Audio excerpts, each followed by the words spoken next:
Extension, and I also serve on the board of directors for Rural Partners, but today I'm wearing my extension hat. There are a few housekeeping details that I want to share before we get started. One is because we have so many people on the line, please mute your microphone and stop your video. That'll help with your bandwidth. If you have questions or comments, please use the chat space. If you're having audio difficulty, post those questions in the chat space and we'll provide technical assistance. And this webinar will be recorded, and that recording will be available later on our website. And if you've registered for the webinar, you'll get an email when the recording is ready. Now, I'd like to introduce Laura Hepkessel, who will moderate today's session. Laura is the Director of Telehealth Services for Southern Illinois University School of Medicine, and Laura is also serving as Chair of the Board of Directors for Rural Partners. Laura, thanks for your leadership in Rural Partners and for co-sponsoring this webinar. Thank you, Anne. Always a pleasure to work with you all. So thanks to everyone for joining us today. As Anne mentioned, the webinar is being co-sponsored by University of Illinois Extension and Rural Partners. We appreciate Extension's partnership in offering this webinar series. And this is one of many. Each month we focus on a different topic and try to have a few webinars around that topic. So we hope that you can join us for future webinars as well. If you're not familiar with Rural Partners, we are the state's Rural Development Council, and we're volunteer board, membership driven, and try to make links between private and public partnerships. So we would encourage you to, go to our website. We can include that in the chat box, learn more about us, consider joining us at future events, and maybe even becoming a member. So I would like to now introduce our presenters for today's webinar. We have some great presenters from the Illinois Housing Development Authority. I knew I was going to say the wrong word. So we have Amy Bashidi. She focuses on community revitalization planning. Megan Spitz is policy and research. And Tracy Sanders is focused on strategic planning and reporting. So thank you all for being here with us. I know you've got some great information to share with us, and we really appreciate your time and spending a little bit of time with us today. Thank you. Okay, thank you and good afternoon to everyone here. My name again is Tracy Sanders. I am the new Deputy Director for the Strategic Planning and Reporting Department at IDA, also referred to as SPAR. On behalf of the IDA team, I'd like to thank Rural Partners for extending the invitation for us to join you today. So in brief, SPAR works with data and communities to develop a place-based approach to expanding housing affordability. So key to success of that strategy is working with communities. And so it is our hope that this in-depth overview will inspire new partnerships. And with that, I'll turn it over to Amy and Megan to proceed with the deep dive. Thanks, Tracy. Thanks for the introduction. My name is Amy Bashidi. I'm a community revitalization planning specialist in the SPAR department at IDA. I was brought on in 2016 to help get this program off the ground, and it's expanded since then. And so we'll take you through different trends in Illinois. We'll take a quick look at SPAR and IDA, look at IDA tools and incentives. Megan will then give a snapshot of emerging trends in Illinois and housing. We'll look at IDA goals and objectives, and then we'll move into building partnerships and engagement and how you can get involved. The Illinois Housing Development Authority was created by state legislation in 1967 and tasked with the mission of financing the creation and preservation of affordable housing in Illinois. Now, over the last 54 years, the agency has changed with the times, but remains the state housing finance agency for Illinois. IDA functions as a bank, financing homeownership through our network of lenders, rental housing units through the low-income housing tax credit, or LIHTC, and helping municipalities and nonprofit organizations deal with blight, foreclosure, and home accessibility and weatherization through local, state, and federal funding programs. Now, the Strategic Planning and Reporting Department is the long-term planning, policy, and research department at IDA. We work closely with the Multifamily Finance Department on the Low-Income Housing Tax Credit Program and provide much of the research and policy aspect of the Qualified Allocation Plan, or QAP, for the tax credits. We also write the annual comprehensive housing plan, the HUD required consolidated plan, and the new Illinois housing blueprint. We maintain the IDA database of financed projects, and we also liaise with other state agencies. We provide technical assistance to developers throughout the state regarding many of IDA's financing programs, and particularly the LIHTC process. And in 2016, we initiated the Community Revitalization Program, which has become a large chunk of the scoring for the LIHTC application, in addition to allowing us to provide comprehensive housing planning services to smaller, rural, or otherwise under-resourced communities throughout the state. To this end, IDA is able to provide a large number of tools and incentives to stakeholders and developers throughout Illinois. The following slides, which I'll go through pretty quickly, list our tools and programs that are available to prospective home buyers, existing homeowners, renters, local governments, nonprofit organizations, community organizations, land banks, service providers, affordable housing developers, and property managers. We have the new program that we're very proud of is the Smart Buy program. So for people who are first-time home buyers but have student debt, this program can help pay off up to $40,000 in student loans, and also provides up to $5,000 in down payment assistance. We have a number of down payment assistance programs where you can get up to $10,000 in assistance, forgivable, deferred, or repayable. We have financial literacy and pre-purchase counseling available to prospective homeowners. Homeowners who need help paying their underwater mortgage can have access to our iRefi program. We have a home accessibility program that can help homeowners who need to make modifications in order to stay in their homes.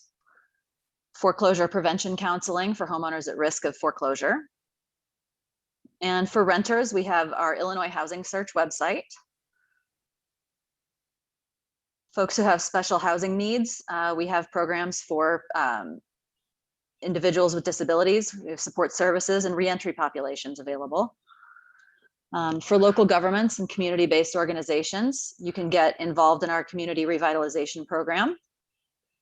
We have a technical assistance network that you can join so that we can help communities throughout the state with various aspects of technical assistance. For local governments and land banks, we have an abandoned property program and a land bank capacity program through our Community Affairs Department. If you'd like to form a land bank, you can also do that through our land bank capacity program. For nonprofit organizations that provide housing counseling services, we have foreclosure prevention counseling programs, Habitat for Humanity's home accessibility program and single family rehab program. For affordable housing developers and property managers, we have programs for permanent supportive housing, Section 811, and a reentry special demonstration. We have the low-income housing tax credit and the Illinois affordable housing tax credit, which we also refer to as the donation tax credit. And in addition to all these programs that are aimed at statewide stakeholders, SPAR has also developed several market research tools that are available free of charge on our website, where you can determine local risk of declining affordability, existing rental housing units available to various income ranges, demographics and market data, opportunity areas, and revitalization impact areas. These tools all utilize publicly available data, typically from the US Census, and are updated annually. Several of these tools are utilized in the LIHTC application process and are tied directly to scorable points in the QAP. Each of these tools is readily accessible on our website, and I would strongly encourage you to look at your own communities to see the data that SPAR look at when evaluating these areas. And now I'm going to pass it off to Megan Spitz, who's going to talk about Illinois trends. Good afternoon, everyone. My name is Megan Spitz. I'm the Assistant Director for Policy and Research. We're a newer team at IDA supporting a lot of the other departments on program research to improve existing programs, develop new programs, evaluate programs. So happy to be here to introduce the trends we're seeing in the state around households and housing.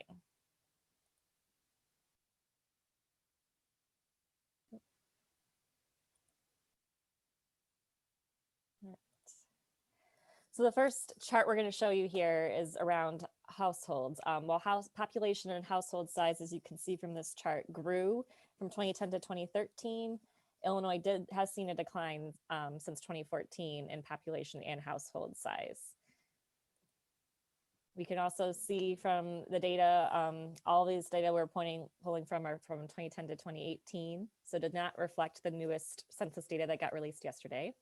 But the age data that we see as of 2018 shows that Illinois is getting older. All cohorts younger than 55 years have declined, and population that's 55 or older has grown in statewide population. The combination of these two factors have seen the statewide median age increase from 36.8 to 38.3 in 2018. Looking at housing tenure, about 34% of statewide households are renter occupied, about a little over 1.6 million. Between 2010 and 2018, the total number of renter occupied households grew, and the largest share of renter occupied households are white, with African American households the second largest cohort at 25%. Of the 3.2 million owner occupied households as of 2018, 77% of them were white. Then Latinx Hispanic households represented the second largest cohort at 9.3%. And another thing to note, Latinx and Asian households grew, while African American share of owner occupied households stabilized between 2015 and 2018. For income growth, the largest share of the population grew. Large share of the population living in poverty was African Americans at 27%. This is 9% percentage points higher than the next highest poverty rate of other races at 18%. Whites and Native Hawaiians or other Pacific Islanders were the lowest overall poverty rate at 9.8%. This cost burden data, this was collected, we did a third-party study in partnership with University of Illinois at Chicago's College of Urban Planning and Policy, as well as University of Southern Illinois, to look at cost burden, especially around the COVID-19 pandemic, really looking at who was vulnerable before COVID-19 and trying to predict which industries might have been most impacted by the pandemic and who would be even more at risk of eviction as they were already cost burdened, and now they might have lost their job or seen their hours reduced. So this burden data is a little bit newer, or this analysis is a little bit newer. And the map on the left shows the percentage of vulnerable households in major population regions across the state. And you can see all of them have a high percentage of cost burdened households. Even in Chicago and Rockford, you see 60% cost burden in this 80% area median income population. But the highest impacted areas are showing in Champaign, Urbana, and Bloomington area. The second chart on the right is looking at this breakdown based on the area median income a little bit more in detail, beyond the 80% area median income. And if you're not familiar with area median income, that is a metric that is often used by the Department of Housing and Urban Development and Housing Worlds, and it looks at the median income in a specific area and then how much of those lower income households might be compared to that 100% median income range. So 80%, 60%, 30%, those are people making significant percentages lower than that median income. And this chart just shows that extremely low income households that are making 30% of the average income in that area are the most cost burdened and most severely cost burdened. So impacts on the state, on cost burden, on household costs since the pandemic has started. We saw that state level unemployment grew by 11 points to 14% in June 2020. So like many other states in the country, we saw a explosion of unemployment, a lot of upfront economic impact as the country shut down. Majority of the renter households in St. Louis, Rockford, Kankakee, Decatur, and Chicago were cost burdened even before the pandemic. And so losing jobs, losing hours, having that period of uncertainty really just enhanced that cost burden, exacerbated it. We also saw that COVID-19 had a disproportionate impact on people of color and single parent households with children. The lower income renter households, those ones, households that are below 80% AMI, were the highest share of vulnerable households compared to middle and upper income.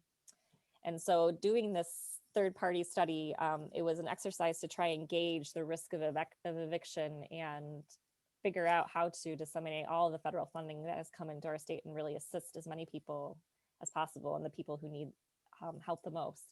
And we approximated that about 414,000 renter households were at risk of eviction because of their previous cost burden and further impacts from COVID-19. This is just to further enunciate how the picture of housing insecurity in Illinois. 1 in 5 renters are not caught up on rent. Were not caught up on rent during the pandemic, and renters of color were facing the greatest hardship. Renters living with children, twice as likely to not be caught up on rent. 4 out of 10 children living in renter households are experiencing food and other housing hardships. So this just helped give the state agencies more of a picture of the need and how we are approaching the funding that's available to us. So to kind of give more insight into how the state's approaching our COVID-19 response, we have partnered very closely with the other agencies that have gotten a lot of emergency funding, which include Department of Human Services and the Department of Commerce and Economic Opportunity. So they do a lot of the economic development work around the state to create this rental eviction prevention continuum of care of options and programs. So as you can see from this table, we have a lot of different programs to get the word out with community outreach to reach the people on the ground that need assistance that might not be able to find information online or through a phone call. So Department of Human Services has their own partner network, and then Illinois Housing Development Authority has got our own outreach program and just a general overarching marketing campaign to promote our program statewide. Then we have a rental assistance portion of this package, and that is the largest program with the most funding. This is all the emergency rental assistance funding. If you've been following the federal funds that have come out in now 3 rounds, we had the CARES Act round, we had the stimulus round from December, and now we have the American Rescue Plan Act round. So this rental assistance is hundreds of millions of dollars flooding in to help people alleviate the stress of not being able to pay their rent and hopefully avoid evictions when the eviction moratorium ends. We also, the Department of Human Services is providing case management through their Continuum of Care Network. Those are the organizations that work with homeless populations. And there are other supportive service providers that's helping with mental health care, substance use, getting access to food pantries, benefits, just supporting in any services that DHS normally provides and connecting people who might be in more need during this time. And then finally, legal assistance, doing direct legal services and representation to prevent evictions.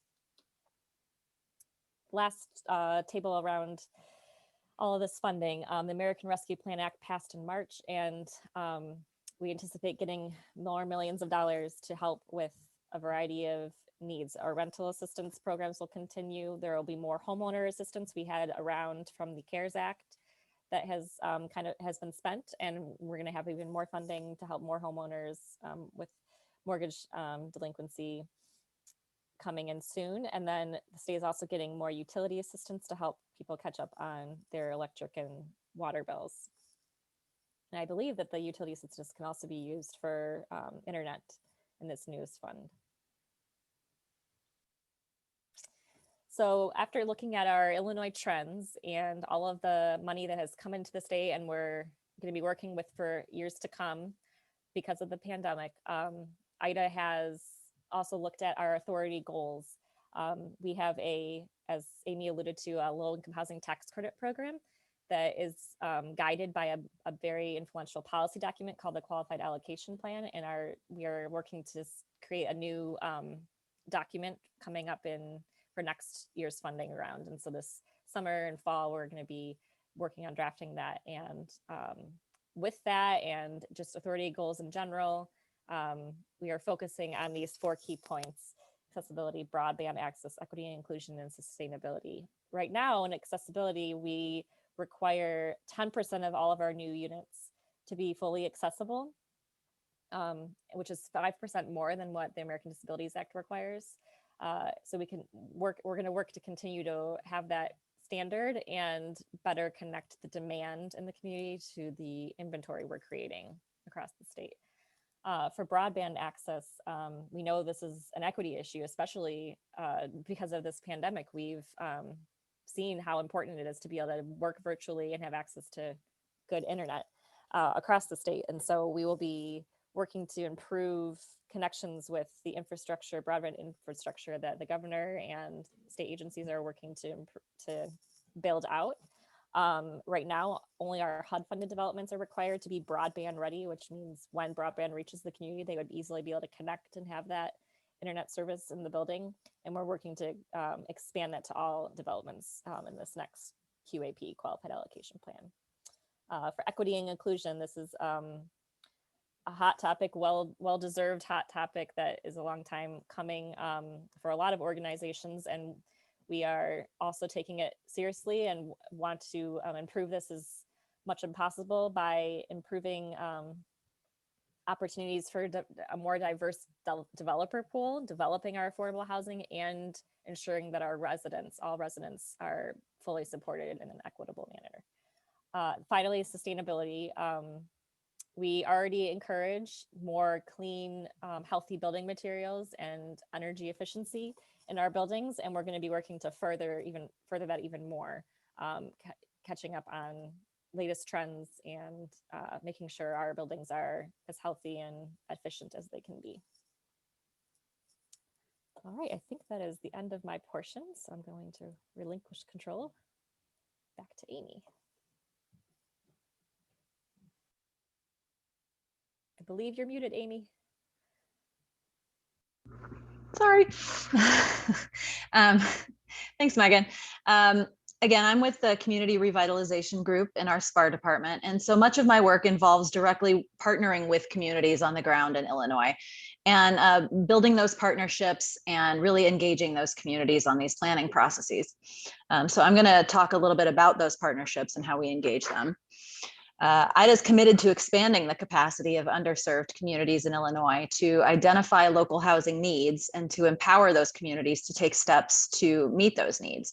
So that's why we reach out to communities across the state to form partnerships to build upon and link to existing planning efforts, identify strengths and needs within the community, and otherwise generate localized capacity via a community revitalization strategy process. This process may result in increased local capacity to connect housing and economic development and community goals, and may help bring affordable housing to the community by helping to mitigate barriers of access to housing development tools. IDA believes that these partnerships will contribute to the expansion of local leaders' capacity to see affordable housing as part of their community's potential growth, and to include an appropriate variety of such opportunities in their planning. Housing developers may also benefit from this activity, as the plans developed by or in conjunction with IDA's technical assistance will help to provide an understanding of current housing needs and the low-income housing tax credit process. Additionally, investors will be able to connect to and potentially utilize the market analysis tools and funding sources that are identified by the strategy.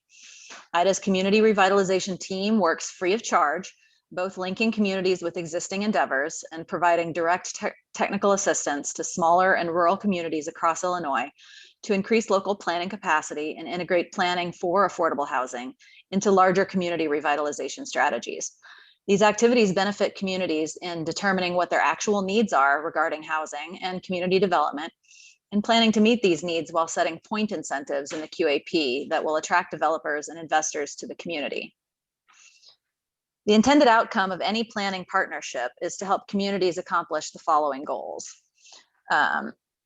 strategizing future planning and investment in the community, establish linkages to ongoing community initiatives for economic development, education, healthcare, food access, etc., identify realistic housing needs and goals for the community, coordinate with state, regional, and federal agencies, as well as local organizations, to help meet the planning and implementation needs of the community, identify potential funding sources for plan implementation, identify financially feasible models for meeting housing needs, and becoming a calling card for the community to attract investors, form a working advisory group to supervise ongoing implementation of planning strategies, and to strategically plan for future tax credit development sites if a housing needs analysis and financial feasibility indicate this as a viable outcome. Now, since introducing community revitalization to the QAP in 2016 and starting work on proactive planning partnerships in 2018, you can see how SPAR's planning work has spread throughout the state, with work being done in communities from Cairo all the way up to Rochelle and Macomb to Casey. We're in process of expanding our services into the Chicagoland area. Now, the most crucial part of any community revitalization strategy and a requirement for consideration in the LIHTC process is community outreach. The engagement of local community members and stakeholders is essential to a successful planning process and is the first step to ensuring future implementation and success of the plan through public support. One way to reach out to community members is via a community needs assessment survey, which can be widely distributed to local residents and stakeholders in both paper surveys as well as online. IDA's CR staff have developed a standardized community survey and are able to provide more focused surveys as well for regional employers and universities if that's desired. Our utilization of Esri's Survey 123 application enables us to quickly and easily analyze the data from these and provide results in a timely manner. It also allows respondents to complete the survey on their mobile phones as well as a computer or a tablet. When working with communities, IDA's community revitalization staff are able to provide a matrix of community sectors from which we like to see stakeholders get involved. While it's essential to receive input from sectors such as local schools, churches, financial institutions, healthcare and social services, and community-based organizations, we always want to see a good mix of local residents, particularly those most likely to be served by affordable housing.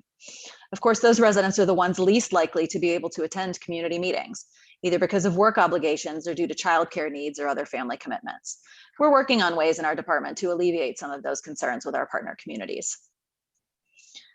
Another service the community revitalization team is able to offer to our partners is a housing stock survey.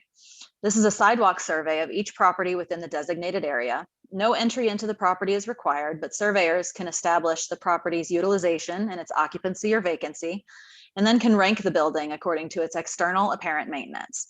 Initially, IDA staff performed these surveys by hand, recording the property's address and its characteristics on paper that were then entered into a spreadsheet. The process was quite slow. There was increased room for human error, and it required experience and knowledge, making it much more difficult to engage the residents of the community. Now, however, we use the GIS collector application to perform the housing stock surveys. The wide availability and ease of use of the app allow us to engage community volunteers to perform the surveys, getting more local citizens involved, and it decreases the incidence of human error, and it feeds directly into our GIS system to enable us to quickly and easily map the surveys. This way, we can determine if there are particular properties or even entire areas that would benefit from more direct access to various programs within IDA. And that information is shared with our partners to allow them to perform code enforcement or apply other local programming if necessary. Now, I'm going to give 3 case studies on partnerships within SPAR and IDA. Cairo, Illinois was SPAR's first proactive planning partnership, and it's what we've based many of our current processes on. We took it on following HUD's spring 2017 announcement that it was closing 2 public housing developments in the city, causing the imminent relocation of some 200 families. The mayor at the time initially requested that we determine whether there was sufficient rental property in Cairo to which any of the families could be relocated. After considerable research, IDA sent 2 teams of staff to Cairo to perform our first housing stock survey. We spent a week in the city and hand recorded the survey for it to be mapped back at the office. Unfortunately, we found that there are very few existing rental properties that were decent, safe, and sanitary in Cairo. And ultimately, the vast majority of those displaced families had to move to other communities in Illinois. However, we began working with the city and engaging community residents, and discovered that several citizens were already working to improve their community through after-school programming, community gardens, and arts initiatives. Through these meetings, we formed volunteer working groups and drafted an initial housing needs assessment for the city of Cairo. Paris, Illinois, in the East Central area, and its mayor, Craig Smith, have been boosters for IDA's community revitalization program and for affordable housing for a very long time. The first LIHTC development in Paris, Maple Ridge Apartments, was a LIHTC awardee in 2009 and leased up so quickly that it became clear to the mayor that more high quality, affordable housing was needed, particularly as the community was revitalizing and building a new state-of-the-art high school and attracting new regional employers. A second phase of Maple Ridge was awarded tax credits in 2013 and again leased up immediately. With 10 points for community revitalization in the 2016 QAP, the approach to LIHTC changed for developers. They became much more open to working directly with communities to align with local plans. And with our technical assistance, communities became much more eager to work with us. Because Paris had built a new high school, the old high school on the downtown square sat empty. The Maple Ridge developer and the city worked together to design an adaptive reuse of the old high school for affordable housing for seniors. Adaptive reuse of historic buildings is quite challenging, but the city, the developer, and IDA's CR staff worked hand in hand to get the design, the financing, the community engagement, and the alignment with the city's priorities just right. And the Tiger Senior Apartments, named after the old high school mascot, were awarded LIHTC in 2017. This is still some of the best and most comprehensive community engagement we've seen so far. We received dozens of letters from local residents in support of the project, with many having attended high school in the building itself, and were excited by the possibility of having brand new, high quality, affordable apartments right on their downtown square. The Southwestern Illinois Development Authority, or SWIDA, based in Collinsville in the Metro East area, is a bonding authority similar to IDA, but also develops affordable housing in the region and has been a longtime committed partner of IDA. One of their major undertakings has been the defense area redevelopment in East Alton. This is a neighborhood now renamed Emerald Ridge that was built as temporary workers' housing for the various defense contractors based in the area during World War II, but they proved to be much more permanent as naturally occurring affordable housing. Because the housing was never intended to be permanent, the construction, as you can see on these pictures, was not high quality, and the homes lacked good insulation and weatherization. Many, if not most, were owned by absentee landlords and rented by our most vulnerable residents. And some were in such poor shape that roofs and floors had holes in them, and many had vermin infestations. SWIDA worked with a few other developers to redevelop the entire neighborhood in phases. It is not yet completely revitalized, but the new homes on the site, which you can see here, were the result of a LIHTC award in 2013 and are a fantastic example of the best of affordable housing. And SWIDA continues to work with the city of East Alton and IDA to get new phases completed. Now, the Metro Landing in Swansea, a 2016 LIHTC awardee, is another example of SWIDA working hand in hand with IDA to get new, safe, decent, affordable housing built, this time for seniors in a rural community with access to public transportation and other amenities. Between 2018 and 2020, you can see this list of LIHTC awardees in the non-metro or rural set-aside for the years 2018 through 2020. In that time, IDA invested through LIHTC and other programs more than $200 million and financed the creation or preservation of nearly 950 affordable housing units in 23 developments in rural communities throughout Illinois. So here's where we get to the fun part, where everyone can get involved. Because we have a new qualified allocation plan coming up for the 2022-2023 fiscal years. We have annual summits on those QAPs before we write them. So those are coming up next month in May. So keep an eye out how you can attend one of the QAP summits and give your voice to the process. We also have a number of technical assistance programs through various departments at IDA. Specifically, the one I work for is community revitalization. But we also do technical assistance around land banks and many of the multifamily financing programs. And then finally, we have the Illinois Housing Blueprint, a new statewide housing plan that was started as the brainchild of our current executive director, Kristen Faust. In the last year, we've done a listening tour around the state and hope to release the public document with all of that information from the listening tour and the studies we've been doing. We also have a community survey on the Illinois Housing Blueprint website where you can check that out. And so hopefully that report will be published. The 2020 report will be published hopefully coming up in the next several weeks. And then we will continue on through 2021 and 2022 and hopefully for the next several years.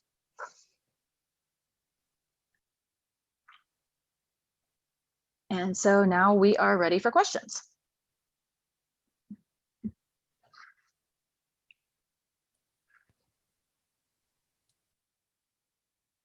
Thank you all so much. That was a great presentation and lots of people interested in great information that's been shared.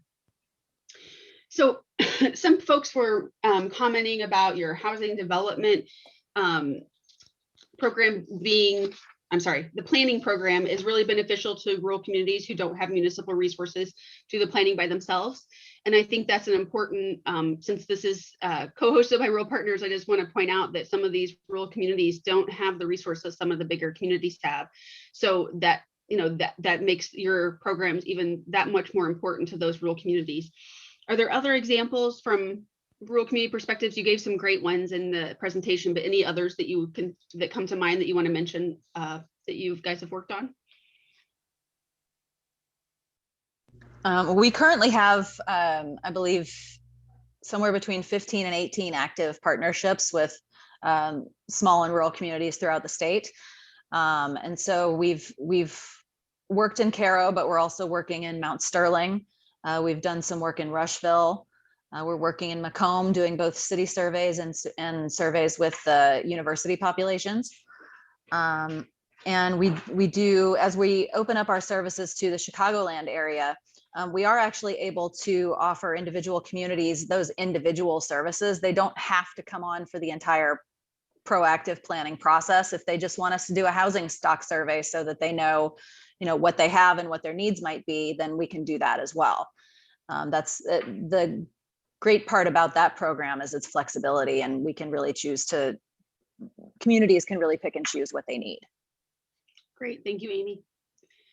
There's someone in particular that maybe you all can follow up with later, but it says that she has purchased an old hospital building in Tuscola, and they're using that for senior apartments and need some help with development. So I think it's really interesting when schools or old hospitals or things are purchased and turned into housing development.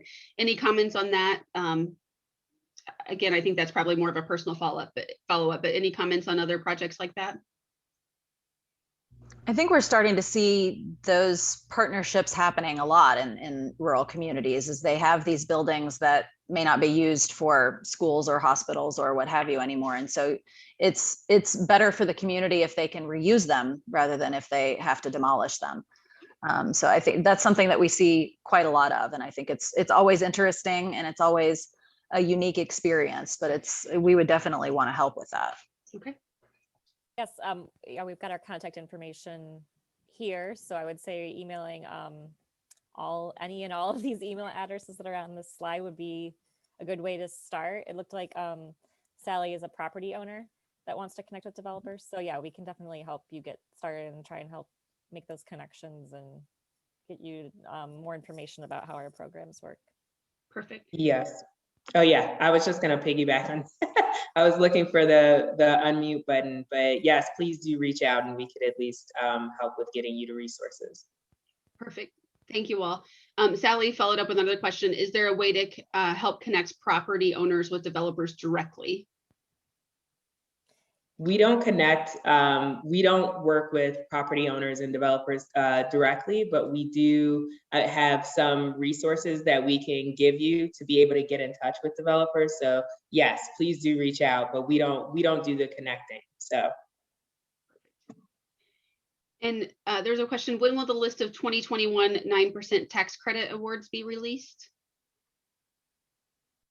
I believe we are working internally to talk, to kind of determine who is going to be announced. I think our loan committee is actually today, all afternoon. So right after this. It's in 20 minutes. Yeah.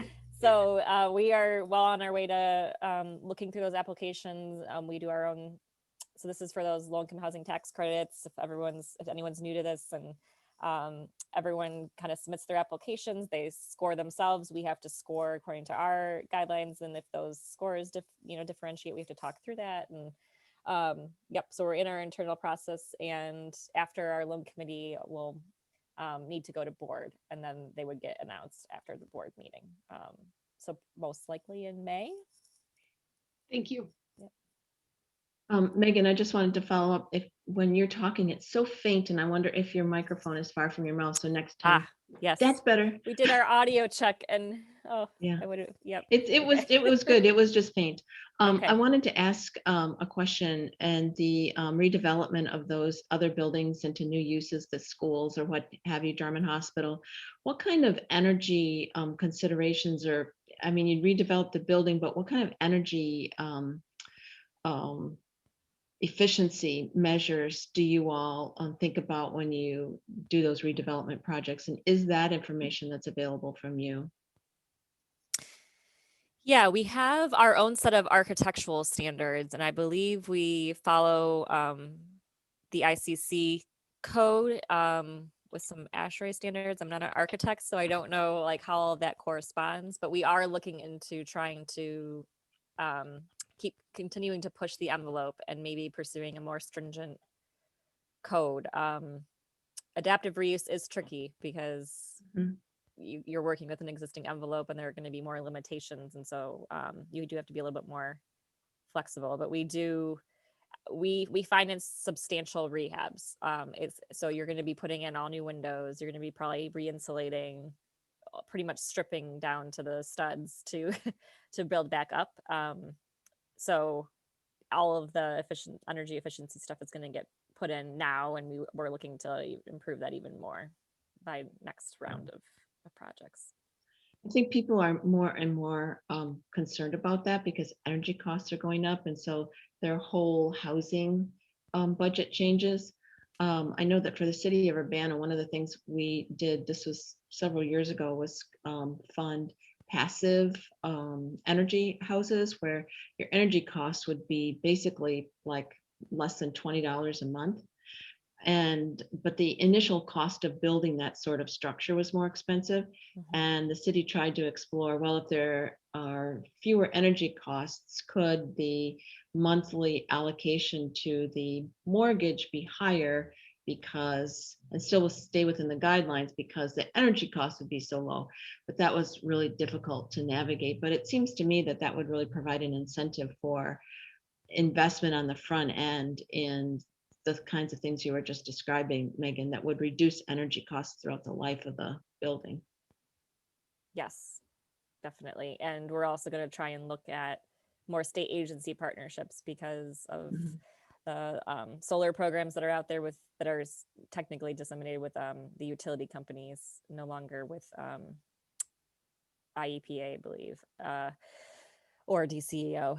But yeah, looking to partner more with existing programs to try and partner, connect the developers to more resources, and also account, so that we acknowledge that the increased upfront costs is seen in benefits long term, because that's the benefit of our developments is they stay affordable for 15 to 30 years. So you are going to see that cost come back, that payment, that benefit come back while we're still involved in the development, which is maybe less common than in the general market. And then just one more comment on that program. What the city of Urbana found was that the systems that the homeowner would use to manage heating, cooling, temperature control, et cetera, were quite different from conventional housing. So they needed to provide education on how do you manage this sort of home.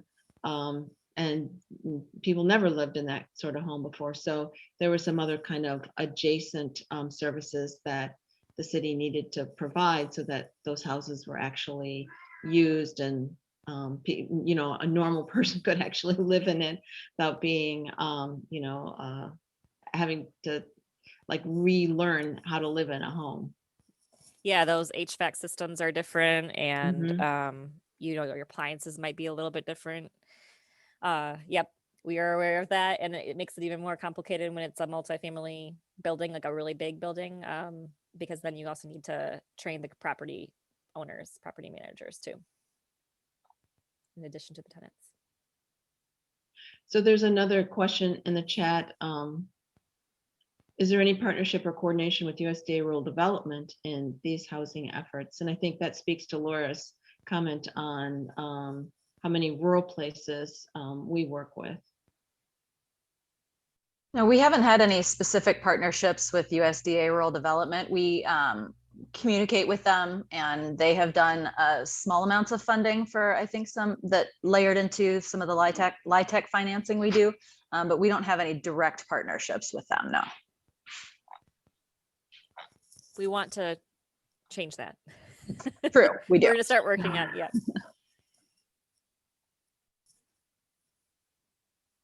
Is there anything, since we have a great group here today, looks like representing different parts of the state and different backgrounds, is there any way that you all would like to request them to help support, get the word out about your programs, anything that they can do to kind of assist in letting folks know that might not otherwise be on your distribution list about your programs that are available?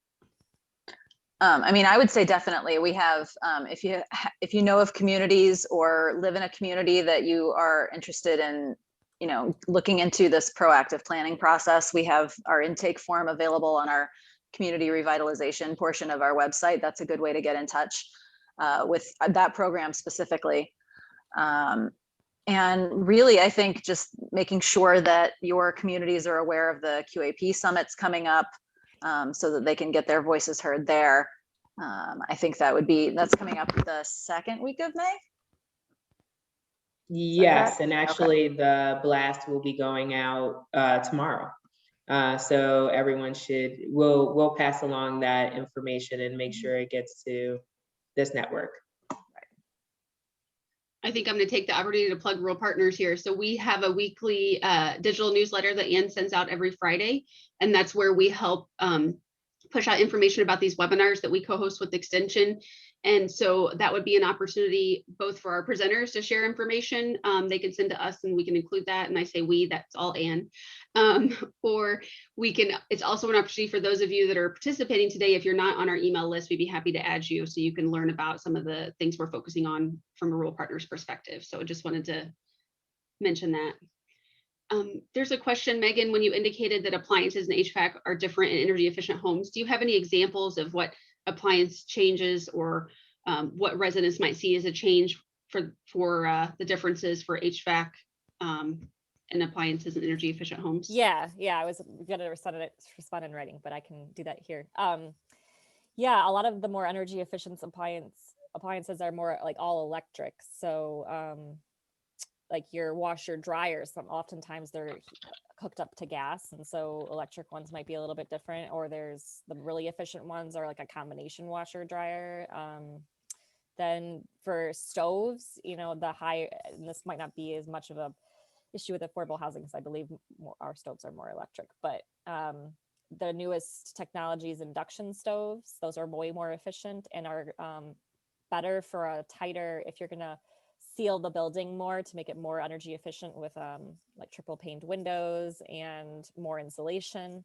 The biggest source of air pollution, indoor air pollution, is your cooking, your stove, your active cooking, and induction stoves are going to produce less smoke and you know air pollution when you're cooking. So there's a cost with that right now. You know, there's a little bit more of a steep price, but that is a different cooking mechanism. You're using magnets to heat the pan itself instead of heating the burner and having the heat travel. So that's newer technology.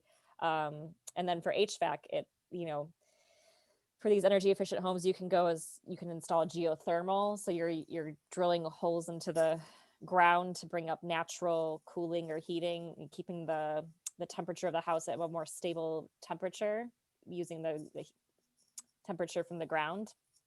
There's heat, and then the HVAC systems are more like heat pump technology than like the forced air technology. So it's like just uses less energy. I don't know if you guys have seen those mini split systems where it's in a room, each room has its own heating, cooling thing, so that you can kind of change the temperature in each room, maybe turn off one of the units when you're not in the room to maximize energy savings. So all sorts of new things coming on that have been around for years now. It's not like they're brand new experimental, but newer than the standard home sees. And so just adjusting to a new manual, a new way of turning your system on and off and knowing how to use it. So Rich, I see you've got your hand raised and I unmuted you, so see if you can ask your question. There you go. Sure, thank you. I'm Richard Funderburg. I'm with the University of Illinois Springfield, and I'm also a planning commissioner with the Village of Chatham. But right now, I'm doing some research on the LIHTC program and its successes in Sangamon County. And you had mentioned in your presentation that some of the scoring features for non-opportunity area proposals. I'm wondering about the opportunity area or the future of the opportunity area bonus when it comes to the QAP. And particularly if you've done any evaluations basically showing its effectiveness. Hi, Richard. Yeah, we are, the opportunity areas are location-based, entirely census tracts, and it's based on census data. We are working to hopefully in the future phase those out in favor of a quality of life index, because right now the opportunity areas, the way they score in the qualified allocation plan, you're either in one or you're not. So it's 0 points or 10 points. But what we're working on is building a quality of life index that will identify most of those same criteria, but give each and every census tract in the state a single score for quality of life. And then developers can choose to build on that score by accessing other programs through the QAP, or use the opportunity to fill some kind of gap in that community. So the OA designation's basically on its way out? That's the ultimate plan, yes. Thank you. Thank you all. I just wanted to acknowledge we've got a little bit of time left. If anyone has any additional questions you want to enter into the chat box for our presenters, we do need to end this presentation within about 7 minutes. So while we're waiting on a few more questions, I wanted to ask Nancy if she could go ahead or Mike, go and put the poll up. If you all would please answer the poll question about what the webinar, Increasing Your Knowledge on IHDA's place-based programs aimed at expanding affordable housing. That would be great.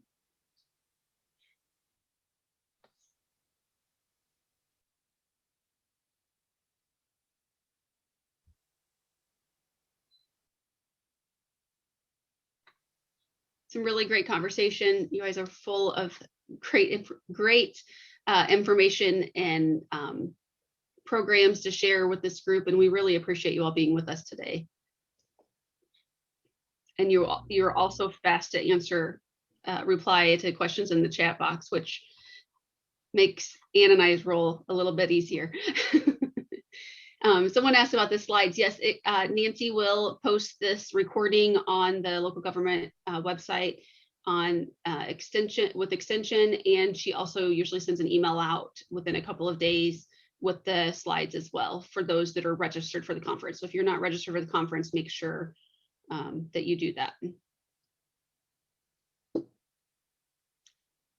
I should say, Nancy, I don't know if they can register after the fact, but I think I see a couple of names on here that weren't on the roster. So it just makes me think some folks may have received a shared link.